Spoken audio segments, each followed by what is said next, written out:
Good evening, everyone. Welcome to a special evening at the Tata Steel Kolkata Literary Meet, where I, Malavika Banerjee, will be in conversation with Anand Neelakantan on his new book, which is the second part of The Rise of Shivagami, Chaturanga. The session is being held in association with Westland, and Anand is a hugely popular figure, and it's wonderful to have him here. Anand Sugam Venne. സുഖം. ഈ മാളവിക ബാനർജി എന്നുള്ള പേര് വെച്ചിട്ട് മലയാളം കേൾക്കുമ്പോ പെട്ടെന്ന് ഞെട്ടും.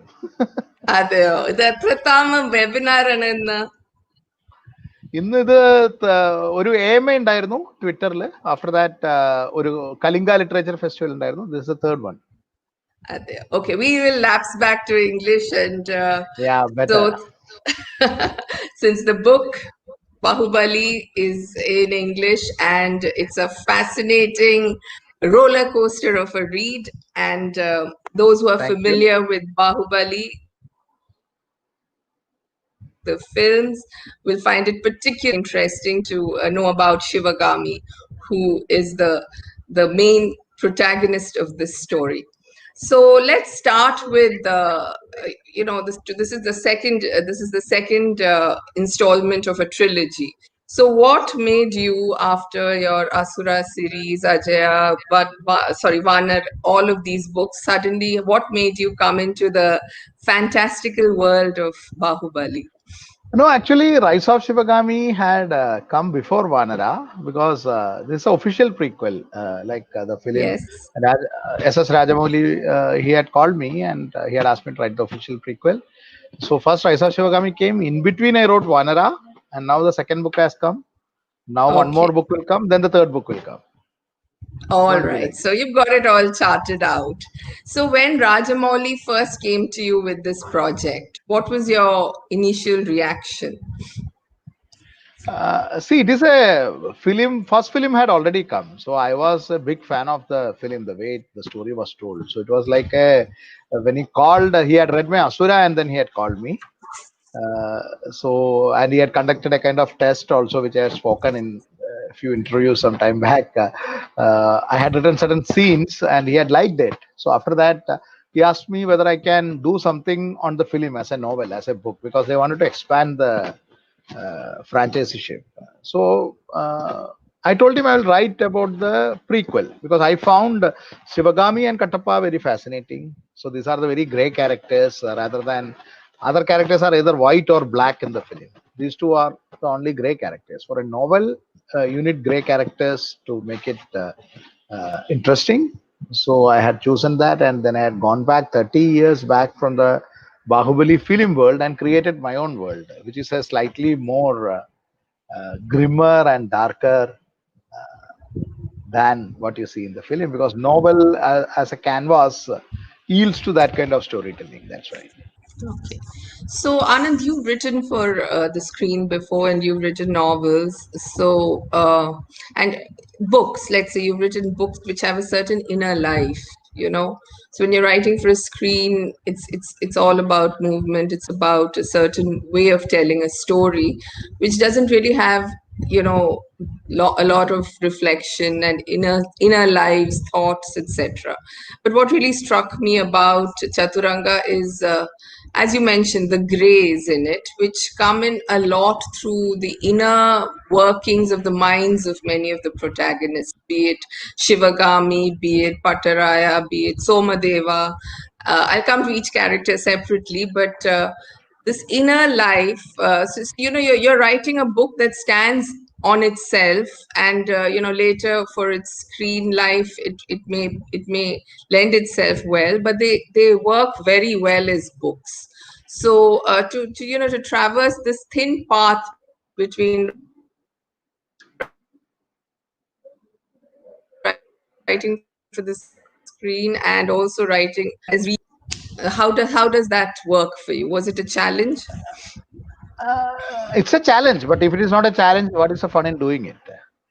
If it was so easy, there is no fun in doing that. So screenplay is like a guide. It is not the final product. Screenplay also you can bring in inner thoughts and all. This is a different kind of writing because Screenplay just forms the foundation, and then the director will work on it. Actors will put their own this thing in the editing table. There will be work. Background music plays a score. Camera plays an important role. Even lighting, costume, dress, set, art director. So many people are involved in that. So it just forms a guidelines. It's not your final product. Whereas novel, you and your editor and the reader, only three people are there. Other than that, no one else is there in the novel. So you can play around a lot. Actually, if you see, I have written more screenplays than novels. If you take the word count, I have written more, almost 5 hours of screenplay I have written for TV and other various media, whatever is coming also. A few scripts I have completed, which will be coming as films and TV shows and other things in this lockdown period. So if I take whatever I have written, the number of words, number of pages I have written more screenplay, much more than novels. But nothing gives you the satisfaction of writing the novel. Screenplay gives you a lot of money, so you need both. You need satisfaction, you need money also. So novels, I can explore all the inner world. You can go into the character, become the character, write about the character. So it renders a lot. So it's an irony in Okay. writing life that it is an irony in Yes, writing yes. life that whatever gives you lots of satisfaction might give you the least of money. So you try to balance between the both. You're For sounding example, like one of poetry your doesn't, characters. nobody reads poetry, nobody pays for poetry. Nobody pays for poetry except for a few. Nobody reads poetry, yet you get the maximum satisfaction when you write a poetry or a short story. Especially when you Oh, write it in Malayalam, your audience shrinks a lot, isn't it? Compared to when you write it in English. So it is. I have found it's inversely proportional. The maximum reach it reaches, maximum money you make, the minimum satisfaction you get. But it doesn't matter. You need both in life. So I traverse both the worlds. okay, that's fantastic. Now, before we go into the novel as such, in your acknowledgements, you've mentioned K.V. Vijayendra Prasad and, how he has, his blessings meant so much to you. So, taking the story of a stalwart and then molding it with your own imagination and words, what was the feeling like? As I said, no, it was scary actually. But then doing something very easy is no fun at all. Since it was from him and he had created such a great world, I was using another medium and not the screenplay medium, as I said. So, and it had to render itself to an OTT series, which already was, there was a plan. So, what is OTT? Web series are like novels. They can explore the inner characteristics because you get a lot of screen time. It's not 3 hours of storytelling, but 50 hours, 60 hours of storytelling. You have a bigger canvas like a novel. So, converting that into this, all these things was very tough and fun at the same time.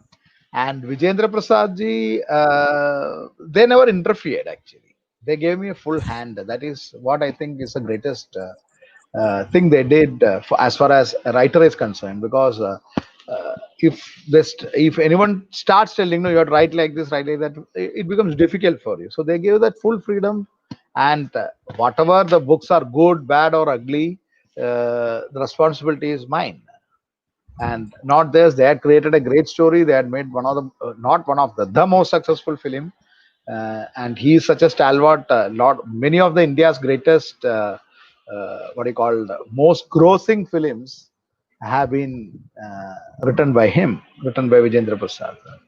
So working with someone like that, working means I didn't work with him actually. I took a story from that and wrote from it. It's not that I went back with every word I wrote and all No, because that's what I said. He he gave doesn't his have that kind of story to time. you as a kind of an edifice to build on. That's correct. So I use that. So that is a. I'm very grateful for that because not many people can have the greatness of heart to do that. So he is one exception. Okay. So now let's dive into the world of Shivagami and Chaturanga. So there are many things that are very striking about the book, and one is the exceedingly powerful women who inhabit your imagined universe, this fantastical world. So, it would be very glib of me to say perhaps that's your matrilinear background speaking, but what really went into the creation of people like, of course, Shivagami, but also Achi Nagama and Mekhala and the Kadari Mandalam, the philosophy of that kingdom. So you seem to have had a lot of fun. You even got Devadasas as opposed to Devadasis. So there's a spirit of almost an inverse patriarchal world has just kind of been put kind of flipped over, and you've created a lateral image of what And we it normally was know as. fun to go into that world. No, what happens? We talk about morality. What happens if we twist? That's what I did with my other books also, Asura, Ajay, and all. I saw Of it from the course, other side. yes, So here was a plot where one woman is fighting against the system, which is tough in any era. In medieval era, it will be 10 times tougher in a ruthless medieval era. So I just had fun with it. Like, what if you shift it entirely? We have the history in Kerala was a matrilineal society, at least for many of the communities. There are instances in Kerala history also where this kind of Devadasas, even though they didn't call that word, were there, where the queen had many consorts.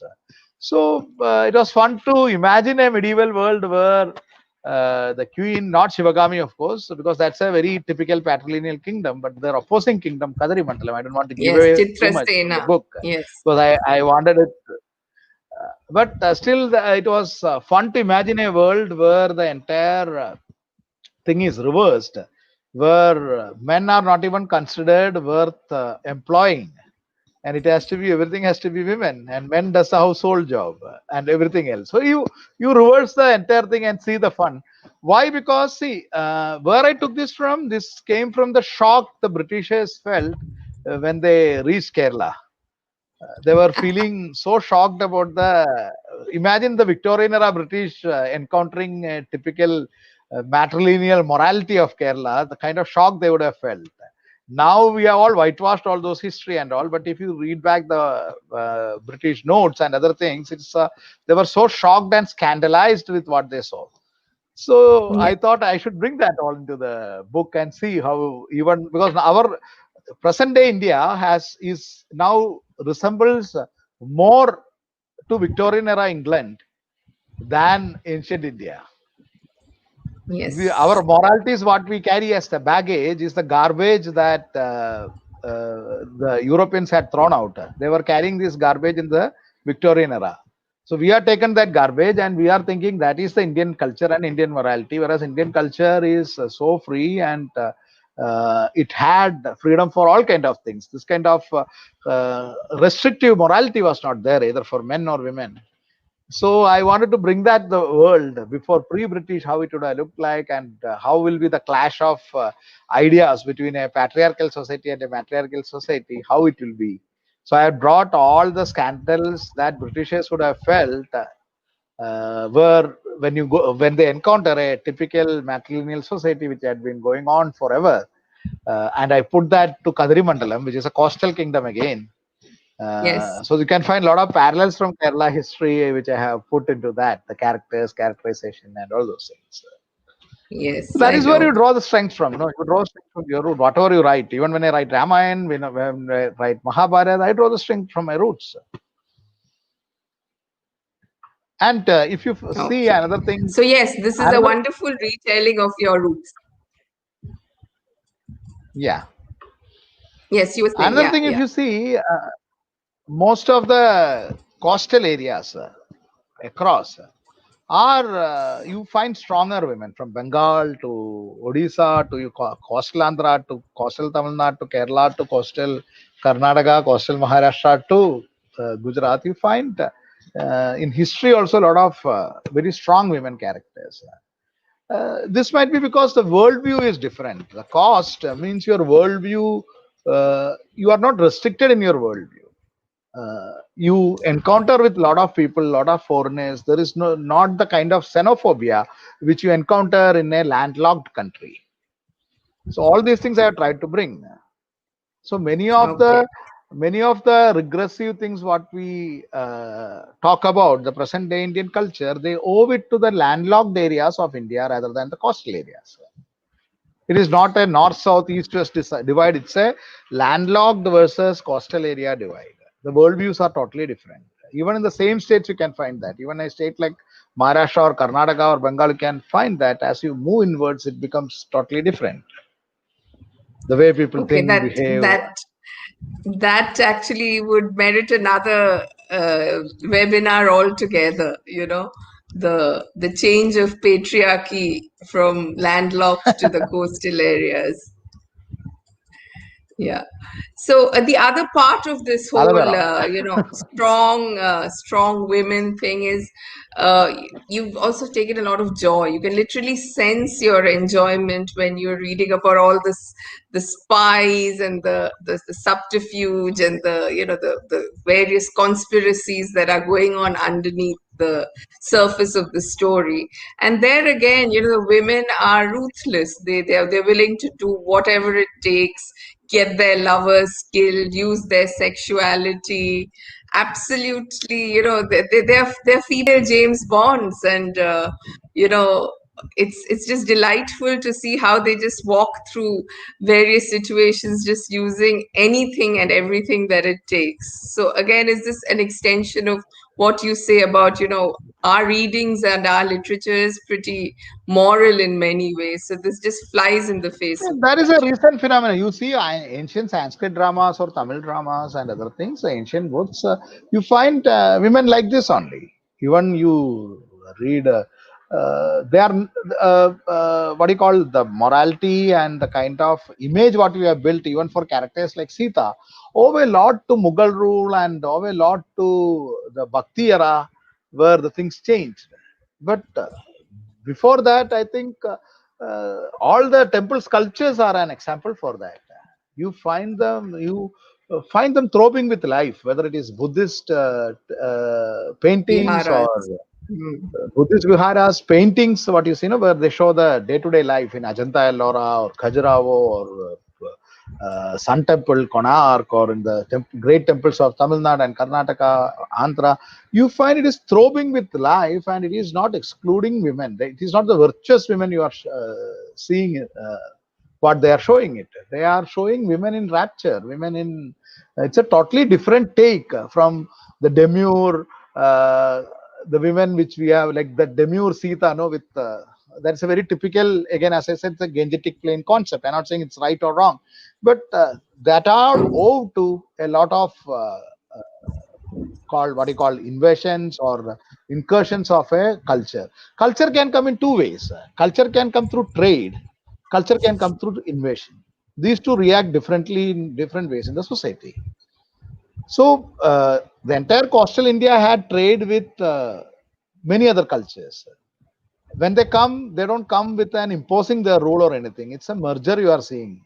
Whereas when it comes as invasion, like how it happened in the medieval Gangetic era, Gangetic plains, immediately you see a different kind of culture. The culture totally changes from the exorbitant or rapturous women we see or read about in Kalidasa's poetry or Basa's poetry. Suddenly, Sita becomes the Adarsh Nari from Valmiki's strong central character. Sita suddenly changes to the other scenario who obeys everything, who considers husband as their god.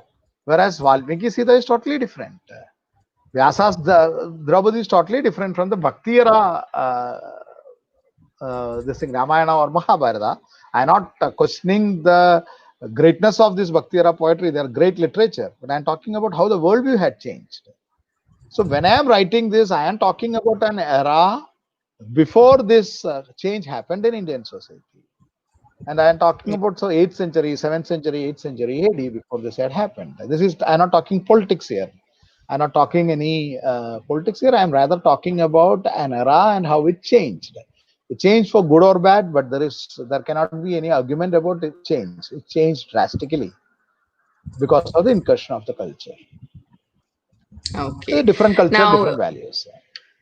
so now the other aspect is, you said, so you're going back in time and talking about a pre incurs invaded India, let's say. But there are many timeless philosophies that keep emerging in your story. You know, there are little parts where you're talking about the nature of power. For instance, there's a very evocative chapter called Somadeva, where you talk about Somadeva's cynicism almost. He knows what his transactions have and what his deals with the devil have been, you know. So at one point, I'm reading here, he says that if I had honor, I wouldn't have the throne. So he says you can either have honor or the throne. And later in the chapter, he, offers his general and his advisor a drink, let's say. And they then say that, and he says, we go back a long way. And he says we were adventurers then. And then he thinks about those people who have fallen by the wayside, like Thima, and and then he looks at his own shadow. I found that a very, I think, the most powerful part of the whole book, if you ask me. So, through this story, have you also tried to throw some timeless and, in some ways, very contemporary questions on the nature of power and the kind of deals and the kind of compromises one has to make with one's conscience? All my books are contemporary. The story world might be set in Mahabharata period, Ramayana period, Mahishmati, it could be Lanka. They are contemporary books. Because I believe the human nature doesn't change. The human. So when I talk about pre-Islamic India, Islamic in the sense it's not Islam was always there in South and all. I'm talking about the invasive Turkish invasion, that kind of Islam, India. Say 12th I am not. century. 12. I'm not talking about Yes. an ideal world. It had its own flaws, big flaws. It had its own caste system, slavery, all the problems which we face. It had in a different way. It's not that it was a perfect society. You cannot claim that no society is perfect. It had its own flaws. But what remained without changing is the human nature. It never changes. Today, tomorrow, from caveman's time to space age, it is not going to change. It remains the same because we are wired like that. Nature, we are evolved like that. Nature has become like that. So I don't believe any man thinks himself as evil. Even if you ask Hitler, he will have 100 justification for what he did. In his mind, he will never think as evil. So man achieving power has to do a lot of compromise because power is all about compromise. Without compromise, nobody can achieve power. If somebody achieves power, because of that, it might be due to luck, and luck won't last long. If you have to stay there, you have to be ruthless. That power could be anything. Power could be that of a country, of a company, but this marks the leader whether you like it or not. Then you employ people to sing pains about you. Sometimes they make you God, sometimes they make you avatar, sometimes they make you the great king. So any history is engineered history. So writers like us have been paid to create history throughout the history. So we see it through the eyes of those poets and writers who have been paid by the victors. And Yes. the moment you take it out, you can see there is nothing called absolute morality. Everything gets justified in the name of morality. You scratch the surface, you find that even if somebody is moral, they are using it as a weapon. When the morality, like Gandhiji used morality as a weapon, and he used it with a fineness of a surgeon. That's also a method of wielding power. So Yes, of leadership is course. about power. It's a very cynical view of life. I don't know. It's an actual view of life. That's what I'm I trying to was reflect I in the was very books. studiously avoiding the word cynical, but since you've brought it up, yes, it is a cynical view of life. I also found, this part very evocative again, which is give them religion. It's an age-old technique used by rulers. Uh, Let the guru come and Uh, teach my people how to laugh, breathe, and or stand in contorted postures. Use him as a diversion. As long as he restricts his activities to what is the word? Not religious, the other word that's now fashionable, spiritual. As long as he restricts himself to the spiritual realm, let him do his nonsense. Now, that's cynical, if anything is. So, no, it's a again, powerful man there is are talking about resonances that. of that everywhere. It's a global phenomenon. So, uh, you know, did you put that in? What were you thinking while writing that paragraph of Somadeva? Uh, I was thinking whatever it is true, isn't it? Religion has been a tool used by most of the rulers to control people. It is true thousands of years ago, it is true now also, it will be true thousands of years hence also. So that is the easiest tool to control people. Why? Because it doesn't demand any proof. It is all about emotion. Religion is nothing but emotion. And if you use emotion, you can control people. Emotion is the anchor to control people, and that is what the king is telling. So, what I am telling are universal truth. You might not like it because we always like to hear good stories. That's what I said. This No, is a I bit loved it. more. I totally said that's the best chapter in the book. I totally liked that chapter, and I thought your depiction of the king is absolutely one of the triumphs of the book. So that so that is the. It's also a setup. That is where Shivagami is going. That is where she will become the queen of Mahishmati, as per the film. So she has to change from a naive, innocent girl to become Yes. Somadeva. So you are becoming the one who you are opposing. That's the nature of any opposition, also. No, when you oppose something, Yes, that's the nature of slowly, power slowly as you well. turn into Power that. corrupts. The nature of power, Yes. power itself. So it is a Yes. journey where she has to choose between her father and her power, and see what she is choosing. Yes. Because that So is the that was the woman who other will later question. choose. Yeah, I was That also is the bringing same woman her who in. later chooses.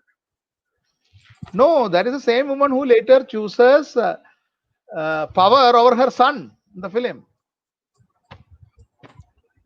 Yes. Yes. So from their moment, then it is only about thinking about how this woman should have changed. From where did she start the journey, and then create characters around that. That's what I did. Okay. The other interesting aspect of the book is the way you've treated caste, and there's a part where Shivagami goes into a village of untouchables, and she comes back and has a bath. So she says Hmm. that even while bathing, she's like, "Why am I bathing?" But she still goes ahead and does that. So, the way, these things are ingrained. There are other parts also of the book of Pattaraya's angst against the system. So, Hmm.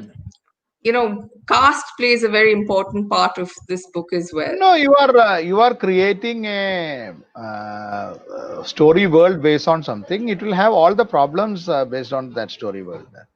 So nothing. It is not put just to bring that out. You are talking about 8th century India, where caste has taken its hold. So naturally, it has to come. So that is why it is coming. So why I had put that scene of what do you call Shivagami coming and taking Shivagami. bath. It is again the hypocrisy we all have. No, even those who say I don't believe in caste, even she is not aware, but it is ingrained in her because of her this thing. She does everything. She wants to appear good, and actually she genuinely believes she is good. But yet when she comes home, she cannot enter without taking bath because it is in her subconscious mind. So these are the layers which I had tried to bring it. I am happy that you caught it. It's always Yes, it was those were little nuances which I thought really were quite marked the book as something which is just not fantasy, or a great canvas on which you have these grand fights and wars and all of that. There are very major human touches that really add texture to the story. Now, I just see wanted what to I take the think as a conversation. writer. Okay, please continue. Sorry. What I think as a writer, my dharma is to hold the mirror to the society. A writer's dharma, I think, is to hold the mirror to the society, so you can find beauty in that, you can find dirty things in that, you can find what is bad with the society, noble with the society, great about the society, horrible about the society. It is a reflection what you are seeing. I don't want to polish it and show it through a lens where everything is gold dusted. Or I don't want. That is one way of writing. Many writers do that. Best of luck to them. And there are writers who do it the other way around also. Show it through a dirty lens, the Slumdog Millionaire kind of thing, where you show only one aspect of India, so that Oscar or Booker is assured. You show the dirty part. That's one lens of doing it. Good luck to them also. But what I am trying to do is use a mirror so that both gets reflected. Whether I succeed or not in that, that is for the reader to decide. But that is what I try to do. Okay. So now I'm just going to broad base the discussion onto, this entire genre of, fantastical stories at the what Game of Thrones is, for instance, or some of the dystopian books like the Hunger Games series is, which I will confess I have not read, but many of my younger friends swear by. So, would you Hmm. have you ever analyzed why books like this set in a Pardon? certain period? Why books like Game of Thrones or Hunger Games or something set in the 8th century, like The Rise of Sivagami? What makes these books so appealing to a younger generation? I think it is all about verisimilitude. No, it reflects life, present day life, and the kind of dystopian books. You really see, most of my books are dystopian in nature because I like dystopian. I think the entire world is dystopian. So it's a. I'm not telling it in a negative sense. It's weird, and that is You're why it's saying so it with the interesting. sweetest smile possible. It's because I see it through the cartoonist eyes. No, I started as a cartoonist, so I see it. I have, and again, as you know, it has to do with the roots also. Entire Kerala sees the Mallu see life in a very cynical manner. If you see, it Yeah. is again, it's an irony where living in such a beautiful place where nature has blessed. You should be grateful, but you always see with a sense of sarcasm and satire and cynicism towards anything. Forget life towards anything, even to those who there are no heroes in Kerala. No, there are no heroes for Kerala. It's everything is seen in That's a cynical true. fashion. Yes, that's true. I when I was growing up, we used to have Amar Chitra Kathas, and I remember buying Tacholi Udayan, the Odenan. famous. Yeah, yes. So that Amar Chitra Katha, and my father commenting that he's one of the few heroes of Kerala. So yes, they are. You can count them on perhaps half a hand. Yes, so you feel so you feel this whole your roots as kind of meet this whole fascination with a dystopian, slightly a universe where there are lots of grays. Do you think it's a happy See, I don't meeting? see it. I don't see it as a dark world. As I said, no, this is again from your DNA. You see it is through the eyes of a cartoonist. So you see, and you can see most of the India's greatest cartoonists came from Kerala also, maybe with the same roots. A lot Yes, of of them course. from Shankar Kutti, of onwards. course. Kuti, Yes. Shankar, Yeshudas, and Toms. Plenty of them are there even now. So what do you Munni, so yes. I find it that the world is tilted in its earth is tilted in its axis, and so everyone is a bit eccentric as very funny. So that helps me to take neither me seriously or the world seriously. So once you have that, then you writing dystopian fiction is all you try you will start understanding. As a writer, I am able to understand even the darkest of mind of my characters, why they are like that, and there is a justification for that. That's why I wrote Asura. That's why I wrote Ajaya. That's why I wrote Vanara, and that's why I wrote this thing. So I see it with a sense of sarcasm and humor, the entire thing, because it's a cartoonist in me which is working rather than the writer. So what I Okay. used to convey in three or four lines. Now I have to write reams of pages, 500, 600 pages. Is actually another way of looking at the cynical way of life to make a living. You could have easily drawn it, many of these things, but now you are cursed to write thousands of pages to convey the same idea.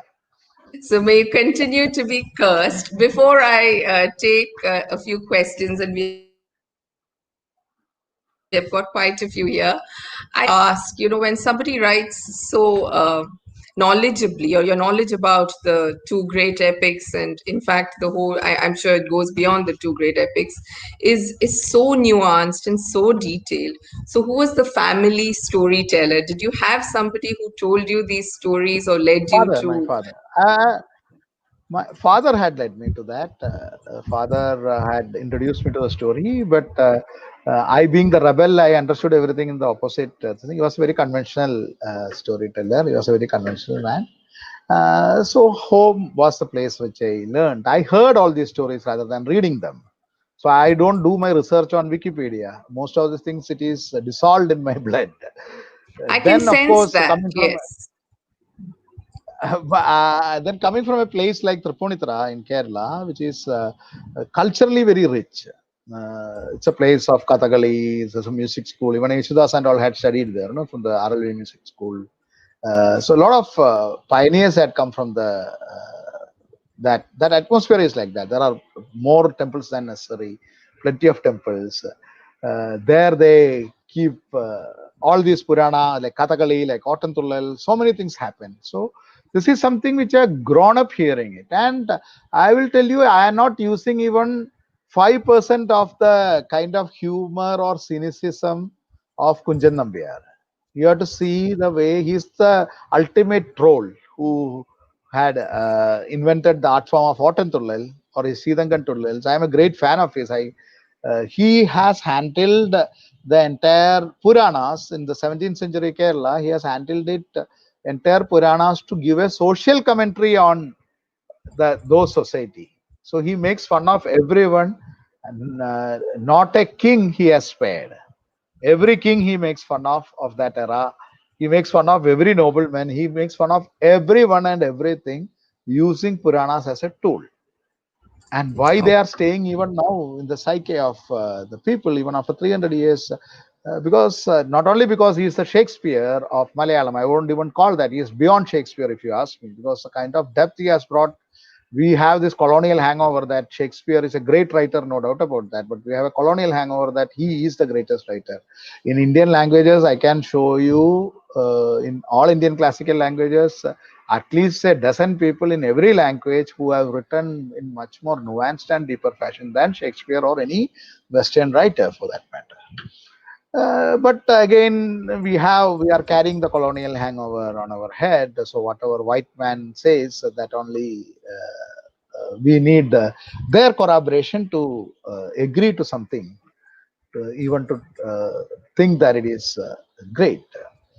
So this has all influenced Kunjan Nambiar to the old poets. I have done nothing new actually. These all have been like in Odia poet, Sarladas,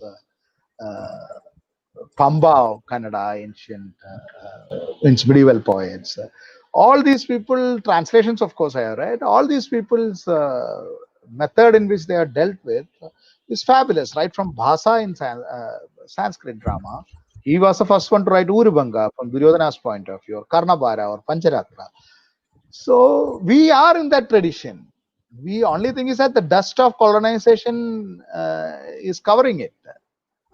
So I come from the bottom. I don't come from a very sophisticated or what you call westernized family. I don't, as I in the previous interviews, I also had told, I don't think in English. I still think in Malayalam and write in English. I have no shame telling that. Even when I write in Hindi, I think in Malayalam. When I write in English, also I think in Malayalam.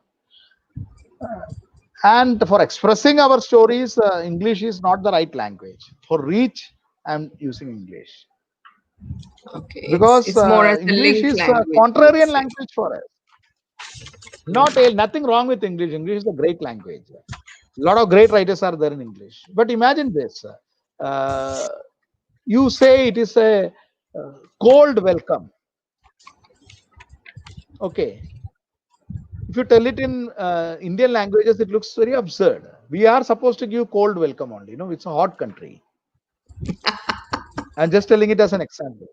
Yes. So not that is just an example. See, lot of nuances. It becomes very dark when you talk about these kind of things because the language how we use is totally different because the weather is different, climate is different. So rain, we have celebrated rain in Indian literature, and they talk about the dark clouds came in their mind clouded Yeah. because in England, which is wet, rain is considered bad. So they make songs like Rain, Rain, Go Away. Whereas we celebrate from Mega Santesham to everything, everywhere we celebrate rain, right? Because this is spring for us. Rain season is spring for us. So when you write in English, how do you catch these nuances? The language itself doesn't lend to all these things. That's Plenty you that's can so keep on talking. true. So, do you sometimes feel that perhaps you could, the books you've mentioned, would you ever want to try your hand at a kind of a transcreation or translation of any of these great works? Translation, transcreation, two things I will not be doing now. Maybe it is a retirement project. After whether writers have retirement, I don't know. But there could be a time because life is a cycle that the books will not be as big bestsellers as this, or there could be a time when my creativity dies down. At that time, I might try to translate these books into English. As of now, there is a lack of good translations, which is for sure. Many of the great works, what I am doing now is many languages I cannot read, but I can understand. Because of the audiobooks that come, now I have started listening to many of the stories in their original languages. At least 4 or 5 languages I can understand, even though I cannot read and write. So this might be the future. Not even translation might be required. Slowly we will start understanding, or perhaps technology itself will come where automatically it gets translated, and the jobs of translators might be in peril. But if all this doesn't happen, perhaps much in a much later stage, if opportunity arises, I will do it because translators are not paid well. That also is there. So that selfishness also is there. It's better economical for me, financially lucrative for me to keep continuing writing for films, TV, and novels rather than translating it. But one day, perhaps, when the Yes. stream dies down, Okay, now we have been inundated with questions. So, one is there are a couple which are very interesting. One is from Arun G. Do authors need the background of what is fiction or what is not in mythology so that people put the books in perspective? There is this whole concern that, a lot of the books, this new wave of mythology is taking, should we say, creative and sometimes not so creative liberties with the essential story of characters. So how do we differentiate? So do you have a view on this? I don't think there is authentic mythology. I don't even use the mythology. This is Pura Kathas or Puranas. Mythology will be like it's dead and gone. These are all living stories. What is living story will keep on evolving. What is living will keep on evolving. What is dead you cannot change. So dead is dead. That is why Indian stories keep evolving because these are all living stories. And is Tulasidas Ramayana same as Valmiki Ramayana? No. He has taken his own creative freedom. So has Kambar, so has Eഴുത്തച്ഛൻ, so has Sarlada, so has everyone. Every era has invented its own Ramayana and Mahabharata. And not only Ramayana and Mahabharata, uh, all kind of stories. So there are more than 2000, perhaps more than that, versions of Mahabharata, that is written versions. For all folk versions will be countless, more than lakh. So this is nothing new that people are taking. People are creating their own Ramayanas and Mahabharatas. This is not Bible or Quran, which is controlled by a central church. This is the greatness of India is the sheer diversity of thought. And Ramayana and Mahabharata are examples for that. There are so many Ramayanas, so many Mahabharatas, so many versions of Puranas. that there is nothing called authentic in this. It is only that particular area's people, what they believe in could be the authentic version. It could be totally opposite in other parts of the country how they believe in. For example, if I may ask, who is the eldest? I have asked it last time also to you. Who is the eldest? Is it Ganesha or Kartikeya in the Puranas? Okay. Ganesha is elder in So yes, south I would and imagine Kartikeya is elder in the elder north, in the north. northern versions of our Purana. And so there itself, who took creative liberty, we don't know. Then Kartikeya is a bachelor in the north, but he has two wives in the south, This Valli and Devayani. Whereas Ganesha is a bachelor in the south, but he has two wives, Siddhi and Riddhi, in the Bombay and western parts of India. So, which is the authentic one? You ask a grandma in Tamil Nadu or Kerala and say that he has two, Ganesh has two wives, but Kartikeya is a bachelor, she will be shocked. She will say, you are telling scarlet. It's not correct. Whereas the opposite reaction you will get if you tell it to a grandma in UP. So, which is the correct version? So, who has taken the creative liberty? Is it something new what the new crop of people are doing? You cannot stop this because these are the living stories and they will keep evolving. Only way okay. to stop is to kill them. No. That's not the Indian way, let's say. At least not yet. There's a question from Chandrika Kaur. She asked, "What are your thoughts when you depicted Krishna as a grey character in the Rise of Kali, especially in the context of the fact that Krishna is, of course, a god for many of us Hindus."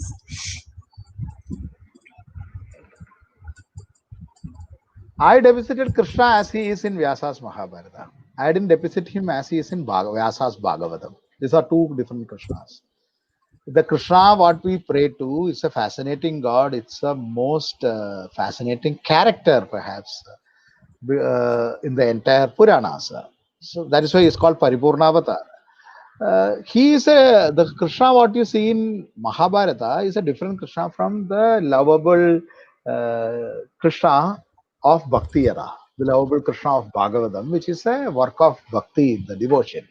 Once you are devoted, which is true in politics, it is true in religion, once you are a Bhakt, whatever that person does, you will try to justify it. There's nothing wrong in that, that's human nature.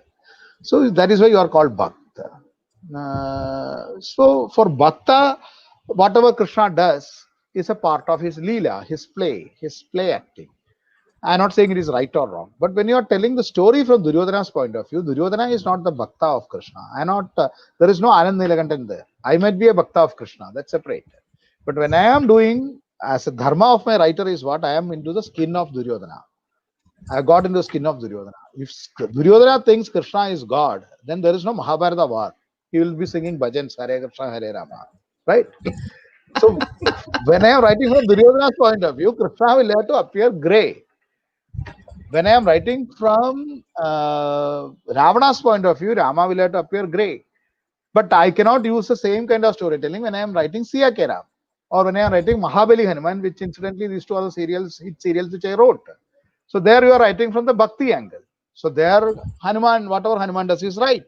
Because I am not viewing it from the point of view of a common Asura living in Lanka who has got nothing to do with either Sita or Ravan or Ram. His poor fellow is living there, and suddenly Hanuman comes and burns Lanka, and his family members die. What will be his point of view? That Lanka, one common Asura, he doesn't have power to do. If, imagine Ravan is the most evil man in the world. So Asura, Rakshasa. He has no power to do anything against Ravan. The poor fellow is hiding in his can we change? Can individuals change the government? In democracy, still it is possible. So he is not. He is innocent, but Hanuman comes and the Lanka burns. Okay, the story is like that, and Hanuman has to do. Ravan is evil. What Hanuman did is good. Everything fine. But if you, the moment you start seeing the story from the angle of a common Lanka person, the story changes. He cannot consider this as a Leela, right? Because he is affected party. So it is all depends upon from which angle you are doing. So Rise of Kali, unlike the Siyakeram or Mahabali Hanuman, which I wrote, is not a book seen through the eyes of a devotee. It is a book which is seen through the eyes of the antagonist of the story, and the antagonist will have to consider when the antagonist becomes the protagonist, the original protagonist will have to become the antagonist, right? Otherwise, I won't be doing justice to either the character or the story. That will be a Okay. compromise, which as a writer I will not do. Okay. We have a question from Anjum Katyal. Hi, Anjum. With And your cartoonist's perspective, what is one thing you take seriously, and one thing you are not cynical about?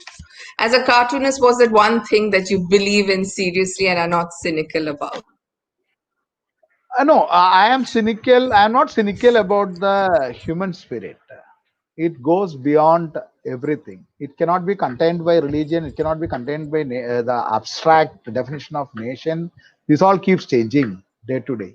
But the human spirit and the ambition, the desire for more, the discontentment which drives civilization, that is the truth. That is the only truth. The moment you achieve contentment, it is death. The desire, I am going the opposite of what Buddha said. The desire is what drives the civilization. It is karma. The world is karma, which even Purana also says. So about that, not in the conventional sense of karma, every desire is karma. I am using karma as a Sanskrit, not in the uh, present day meaning. So that is what is driving the life, about which I am not cynical at all. How people react with that karma, that is funny. That is that you see it with the eyes of a cartoonist and try to bring that into the book with a sense of satire, sense of cynicism, sense of irony. This all I try to bring into the book. But that desire is serious. That discontentment is serious. Without desire, without discontentment, without the soaring ambition, we would have still remained in the trees. We are what we are. Science is what science is because of the discontentment which all of us have. Perhaps I would go to say discontentment is God, because that is a creative force. Okay. There's another question which is from Krishnendu Ghosh. We mentioned your deep understanding and knowledge of the stories of our Puranas and the epics. Is there any one character who is not so well known or hasn't been presented adequately enough that you would like to focus on in a future book? There are plenty of characters like that, not one, because the Puranas got hijacked by the Bhakti era. When the devotion came, uh, you see when it coincided in India, the Bhakti Marga coincided with, as I said, the decline of civilization. Uh, the culture of debate went away, and culture of conformity came in. So what happened is, I'm not saying it is without advantage. The great temples, the great poetry, the great Bhakti era poetry, they are fabulous art. So that advantage came. But what happened is we lost the scientific temper, and we can see the graph of India's decline and going into slavery and all coinciding with the rise of Bhakti. So Bhakti is dangerous anytime, whether in the old era or the present era. The blind bhakti to a man, blind bhakti to some philosophy, blind bhakti to some religion, blind bhakti to a book, blind bhakti to a prophet, blind bhakti to a philosopher, an avatar, a god. Without yukti, bhakti is the most dangerous thing. Yukti, what we call the reasoning, is what is more important. So when I talk about that, today's Times of India, I had written a small article. If you can Yes. find that in that about one character called Jabali, who was an atheist, who advises Rama and fails to make Rama understand his arguments. But ultimately, Rama does whatever he had told. So I had written about him. You can Google it, see, or see in the Times of India's page. I have written about unknown characters of Ramayana. Apart from that, answering your question, I am writing a series of books called, in Malayalam already I had written, English is coming. Kindle 3 4 stories are available. Other stories collection will be coming soon. The Women of Ramayana. where the unknown characters of Ramayana, like Shanta, the sister of Ram, her story is told.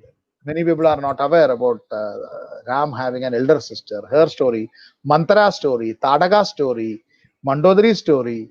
Like that, similarly, another one is the women of Mahabharata. There are so many women whose this thing is not told, their story, Kadotkar's story. So it's a huge ocean. So I have enough stuff to keep on writing for It's next few fantastic. decades if I'm lucky enough. Yeah. So there are a few questions about timelines of when the series, The Rise of Shivagami, is going to hit, the digital platform.